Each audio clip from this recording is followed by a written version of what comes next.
Morning बच्चों, कैसे हो आप सभी। आशा करता हूँ आप सब बहुत अच्छे हैं और अपनी अपनी पढ़ाई अच्छे से कर रहे हैं। बच्चों, जो बच्चे इस चैनल पर नए हैं वो इस चैनल को सब्सक्राइब करके बेल आइकन को प्रेस कर लीजिए। देखिए बच्चों, हमने लास्ट वीडियो में पढ़ा था दो समान पृष्ठ घनत्व की विपरीत आवेशित प्लेटों के बीच में और बाहर किसी बिंदु पर वैद्युत क्षेत्र की तीव्रता। देखिए बच्चों, आज हम पढ़ेंगे एक समान आवेशित गोलीय कोश के कारण वैद्युत क्षेत्र की तीव्रता। यानी कि हमारे पास ये जो है गोलीय कोश है, ठीक है। इसके कारण कुछ दूरी पर वैद्युत क्षेत्र की तीव्रता का सूत्र हम ज्ञात करेंगे। बच्चों, ये भी गॉस के नियम का एक अनुप्रयोगी है। ये भी मोस्ट इम्पोर्टेंट टॉपिक है बोर्ड के पेपर के दृष्टिकोण से। तो बच्चों देखिए, इसमें ज़्यादा कुछ समझने लायक है नहीं। डायग्राम में देखिए, ये एक आर त्रिज्या का तथा ओ केंद्र का कोई गोलीय कोश है। गोलीय कोश मतलब कटोरा टाइप का, ठीक है। अब देखिए बच्चों, इस पर जो है प्लस क्यू आवेश एक समान रूप से वितरित है। हमें इसके कारण जो वैद्युत क्षेत्र निकालना है वो तीन जगह निकालना है। एक तो इस गोलीय कोश के बाहर, गोलीय कोश के पृष्ठ पर और गोलीय कोश के भीतर, ठीक है। तीन जगह का हमें बिंदु देखने हैं। एक बिंदु देखना है गोलीय कोश के बाहर, एक देखना है गोलीय कोश के पृष्ठ पर और गोलीय कोश के भीतर। तो देखिए बच्चों, हमने जो डायग्राम बनाया है इसमें ये गोलीय कोश आर त्रिज्या का है। इसके केंद्र से आर दूरी पर कोई बिंदु P है। केंद्र से आर दूरी पर कोई बिंदु P है। यहाँ पर हमें वैद्युत क्षेत्र ज्ञात करना है। तो बच्चों, हमारा काम वही है कि हम आर त्रिज्या का बिंदु P से होकर जाने वाला एक गोलीय गॉसियन पृष्ठ खींच लेंगे। एक गोलीय गॉसियन पृष्ठ खींच लेंगे, ठीक है। अब इस बिंदु P के चारों ओर हमने एक अल्प क्षेत्रफल अवयव ले लिया dA। हमने बिंदु P के चारों ओर एक अल्प क्षेत्रफल अवयव ले लिया dA, ठीक है। देखिए, इस बिंदु पर इस प्लस के कारण जो वैद्युत क्षेत्र की तीव्रता होगी वो ऐसे होगी बाहर की तरफ, ठीक है। और इस बिंदु पर क्षेत्रफल वेक्टर भी इसी दिशा में होगा। तो यहाँ पर क्या है, क्षेत्रफल वेक्टर और ये वैद्युत क्षेत्र की तीव्रता दोनों एक ही दिशा में हो गए। तो बच्चों देखिए, यही चीज हमने थ्योरी में लिखी है। देखिए बच्चों, हमने यहाँ पे लिखा है माना आर त्रिज्या का एक गोलीय कोश वायु में स्थित है, ठीक है। आर त्रिज्या का एक गोलीय कोश है जो कि वायु में स्थित है, जिस पर प्लस क्यू आवेश एक समान रूप से वितरित है। फिर इसमें देखिए, हमने पहला पॉइंट बना के लिखा बाह्य बिंदु पर, यानी कि गोलीय कोश से बाह्य बिंदु पर। तो देखिए बच्चों, हमने वही बातें इसमें लिखी है जो बात हमने अभी अभी आपको एक्सप्लेन करी है।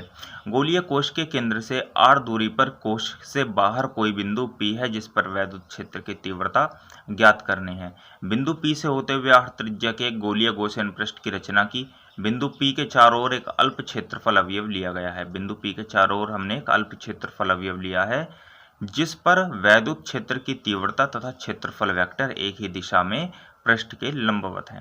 तो बच्चों देखिए, इतनी थ्योरी आप लोगों को इसमें लिखनी है, मतलब इस डायग्राम के बारे में आप लोगों को बताना है। अब बच्चों देखिए, हमें वही काम करना है कि हम उस अल्प क्षेत्रफल अवयव से होकर जाने वाला वैद्युत फ्लक्स निकालेंगे। फिर पूरे पृष्ठ से होकर जाने वाले वैद्युत फ्लक्स को निकालने के लिए उसका समाकलन कर देंगे। फिर हमारा जो आंसर आएगा उसे गॉस की प्रमेय के बराबर रखेंगे। तो आइए करते हैं उसको। देखिए बच्चों, अब है कि तब क्षेत्रफल अवयव से होकर जाने वाला वैद्युत फ्लक्स, यानी कि जो हमारे पास बिंदु P पर क्षेत्रफल अवयव था dA, उससे होकर जाने वाला वैद्युत फ्लक्स क्या हो जाएगा बच्चों, d phi E is equal to हो जाएगा vector E dot vector dA। फिर बच्चों देखिए, vector E dot vector dA, यहाँ पर हम सदिशों का अदिश गुणनफल लगाएंगे तो ये आ जाएगा E dA cos theta. Theta की जगह 0, चूंकि E और dA बिंदु P पर एक ही दिशा में है। तो देखिए cos 0 की वैल्यू 1, तो ये हो जाएगा बच्चों d phi E is equal to E dot dA। इसको हमने अभी इक्वेशन 1 बना दिया। अब देखिए बच्चों, संपूर्ण गॉसियन पृष्ठ से होकर जाने वाला कुल वैद्युत फ्लक्स, यानी कि जो पूरा गॉसियन पृष्ठ था उससे होकर जाने वाला जो कुल वैद्युत फ्लक्स है वो क्या हो जाएगा, phi E is equal to integral d phi E, यानी कि हम इसका समाकलन कर देंगे। ई डी ए इधर आ जाएगा। ई बच्चों कांस्टेंट मान के बाहर लिख देंगे। क्यों, देखिए बच्चों, जो गोलीय पृष्ठ था हमारा, उस पृष्ठ से उस बिंदु P की जो दूरी है, ठीक है, वो चारों तरफ से बराबर मानी जाएगी। मतलब अगर वो गोलीय है, ध्यान से समझिए, जो हमारा गोलीय कोश है उसके केंद्र से ये दूरी जो है R वो बराबर है, और इसी के केंद्र से हमने बिंदु P माना था। ठीक है, और ये गोलीय गॉसियन पृष्ठ ऐसे हमने खींच दिया था। तो देखिए क्या ये दूरी बराबर नहीं होगी हर बिंदु पर? जब ये दूरी बराबर होगी हर बिंदु पर तो हर बिंदु पर वैद्युत क्षेत्र भी बराबर होगा, अतः हम ई को कांस्टेंट मानकर बाहर निकाल सकते हैं। फिर बच्चों ये हो जाएगा इंटीग्रल डी ए, ठीक है, जहाँ इंटीग्रल डी ए बराबर हो जाएगा 4 पाई आर स्क्वायर बराबर गोलीय गॉसियन पृष्ठ का क्षेत्रफल, यानी कि जो गोलीय गॉसियन पृष्ठ है उसका क्षेत्रफल, और गोले का क्षेत्रफल कितना होता है 4 पाई आर स्क्वायर। तो बच्चों ये phi E is equal to हो जाएगा ई इंटू में 4 पाई आर स्क्वायर। इसको हमने इक्वेशन 2 बना दिया। देखिए बच्चों हमने अपनी कैलकुलेशन से निकाला कि संपूर्ण गॉसियन पृष्ठ से होकर जाने वाला वैद्युत फ्लक्स इतना है, लेकिन हमें गॉस ने बताया था, परंतु गॉस की प्रमेय से phi E is equal to हो जाएगा क्यू अपॉन एप्सिलॉन नॉट, यानी कि किसी बंद गॉसियन पृष्ठ से होकर जाने वाला जो कुल वैद्युत फ्लक्स है वो उससे बद्ध आवेश क्यू का 1 अपॉन एप्सिलॉन नॉट गुना होगा। ये इक्वेशन 3 हमने बना दी। अब देखिए बच्चों इन दोनों को हम बराबर रख सकते हैं, ठीक है, समीकरण 2 और समीकरण 3 को बराबर रख सकते हैं। तो देखिए आ जाएगा समीकरण 2 बराबर 3 से, हाँ मैंने 1 बराबर 2 से लिख दिया है, चलिए 3 बराबर 2 से, ठीक है, समीकरण 3 बराबर 2 से ये हो जाएगा बच्चों ई इंटू में 4 पाई आर स्क्वायर बराबर क्यू अपॉन में एप्सिलॉन नोट, ठीक है बच्चों 4 पाई आर स्क्वायर अपॉन में आ जाएगा तो ई इज इक्वल टू हो जाएगा 1 अपॉन में 4 पाई आर स्क्वायर इंटू में क्यू अपॉन एप्सिलॉन नोट। अब देखिए बच्चों इसको थोड़ा समायोजित करके लिख देते हैं, 1 अपॉन 4 पाई के साथ एप्सिलॉन नोट को भी लिख देते हैं, तो ये आ जाएगा E is equal to 1 upon 4 pi epsilon naught into q upon में आर स्क्वायर। इसको बच्चों हम फिलहाल इक्वेशन 4 बना देंगे।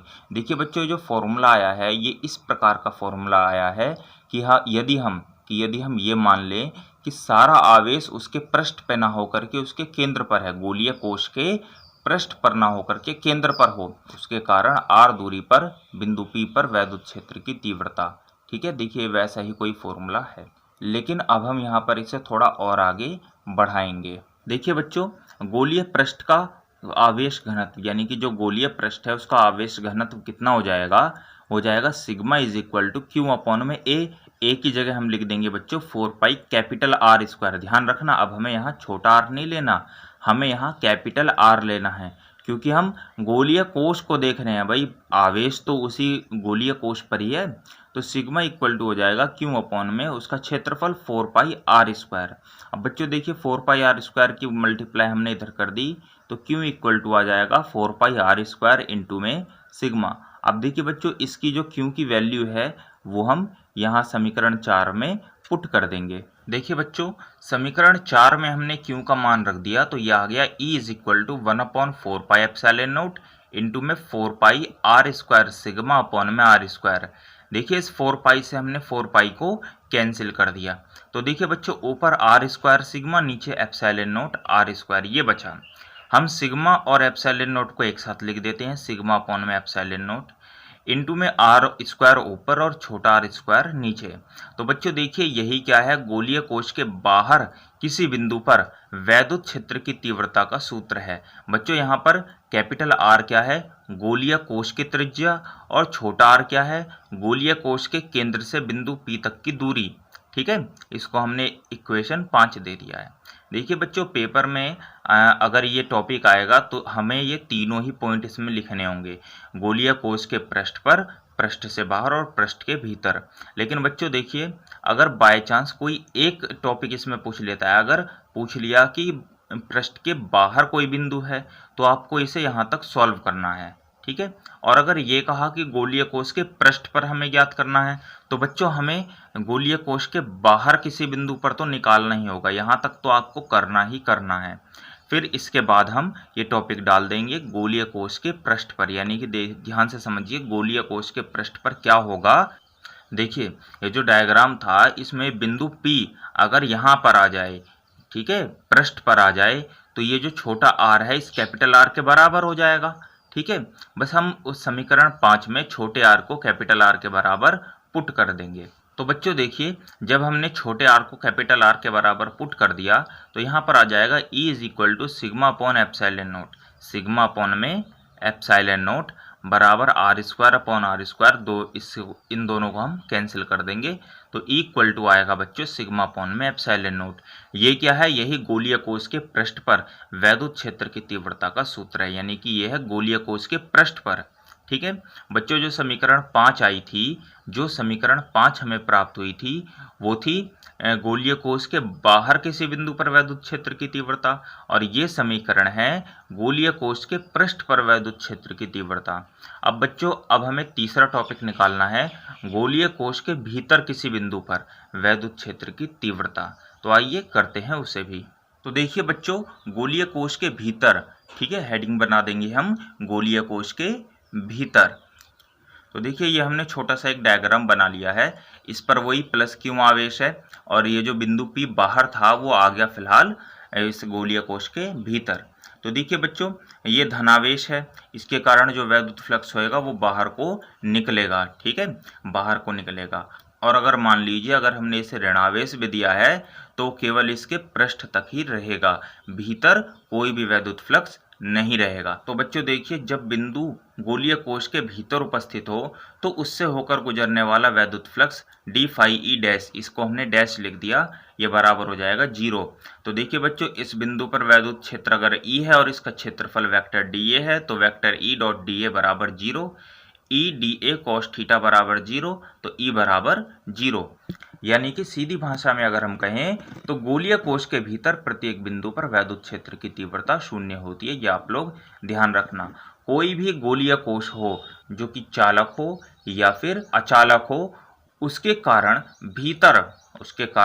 भीतर वैद्युत क्षेत्र की तीव्रता 0 होती है, लेकिन यह आवेशित भी होना चाहिए। ठीक है ना, अगर यह आवेशित है तो इसके भीतर वैद्युत क्षेत्र की तीव्रता 0 होगी। तो बच्चों, आशा करता हूँ आपको ये टॉपिक समझ में आ गया होगा। अगर आप लोगों को कोई प्रॉब्लम हो तो हमें कमेंट बॉक्स में वो पूछ सकता है। तो बच्चों, आज की वीडियो में बस इतना ही, मिलते हैं अगली वीडियो में। Okay, thank you.